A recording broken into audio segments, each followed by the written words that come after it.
I'll never forget the morning it started, not because of what was said, but because of the silence that came after.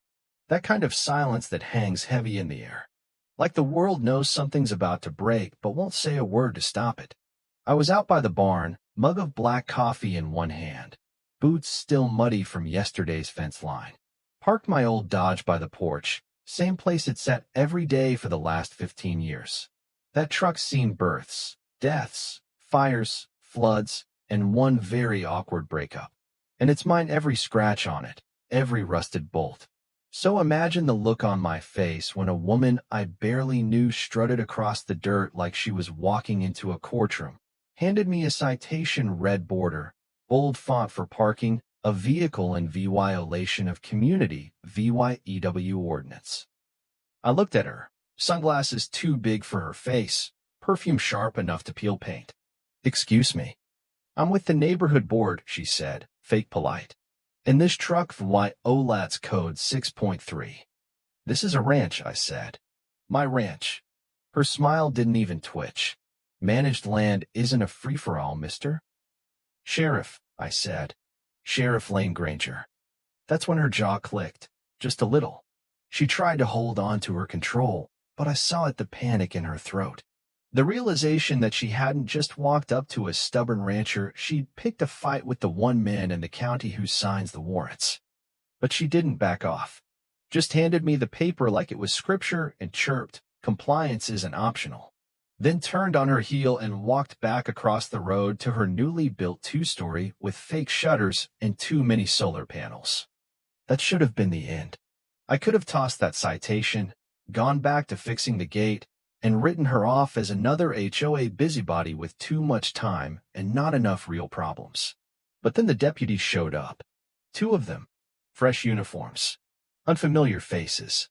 "Sir," one of them said, stepping out of the cruiser like he was about to recite the Constitution, "we received a complaint about vehicle obstruction." "You talking about that truck?" I pointed. "Yes, sir. It's been reported as a safety concern by the Whispering Winds Property Association." "Funny," I said. "You know who filed that report?" He looked at his clipboard. "HOA President Lauren Whitcomb." "Uh-huh," I said, then pointed at my badge.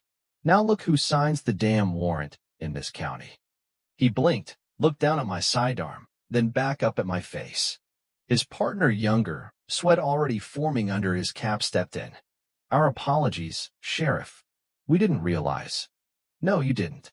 Next time, ask who you're being sent to harass before pulling up with your belt all puffed out." They backed off quick, drove off even quicker. But Lauren? She stayed. She filmed the whole thing from her porch, smiling like she'd just uncovered a scandal. Probably uploaded it to one of those neighborhood forums where folks argue about garbage day and squirrel infestations. Later that day, I went inside to check on Buster, my dog, 13 years old, half blind, and still meaner than a drunk coyote. He was curled up on the porch. When I came back out 15 minutes later, he was limping, whining, chest heaving like something punched the air out of him. That's when I saw the boot rent. Full, fresh, right on his ribs. Zeke, my boy 16, quick-tempered like his mother, ran out of the barn. "She was here," he said, "while you were inside, just standing there filming again." We rushed him to the vet. 2 cracked ribs, bruised lungs. Vet said it looked like a stomp. I didn't call it in, didn't pull rank. I just sat there on the porch that night, gun in my lap, cooler of beer by my side, Buster's whines echoing into the darkness. The next morning, a new sign appeared on my gate. Not another citation, no. This one had Zeke's full name written in permanent marker. Said he was being monitored for escalating noncompliance. That was the moment something in me shifted. Not broke. Just bent, like steel under too much heat. I started a file. Dates. Photos. Video clips. Because if this was going to keep going, I needed EVY Denke. Not for court, for war. Days passed. Then weeks.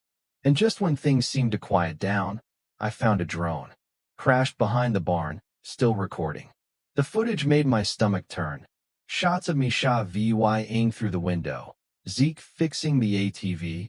Buster sleeping in the grass. We weren't being watched, we were being hunted. That's when I went to the county records.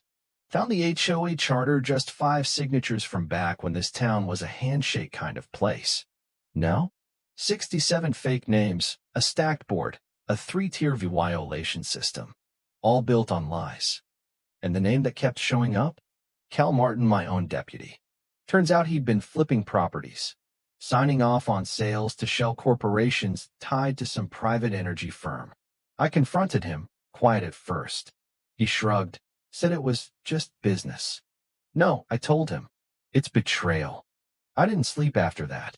Wired every inch of the ranch. Cameras, motion lights, thermal sensors. Even rigged the old barn loft with a trap camera. I wasn't just sheriff now. I was sentinel. Then came the unmarked SUV. 2 men in suits.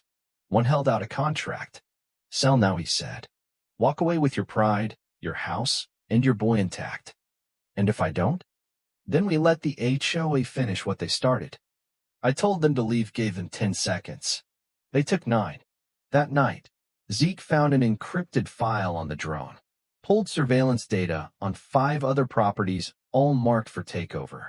One of them, Vincent's farm, burned down a month before his widow sold. And then Carson died. Deputy Carson, 26, new father, good man.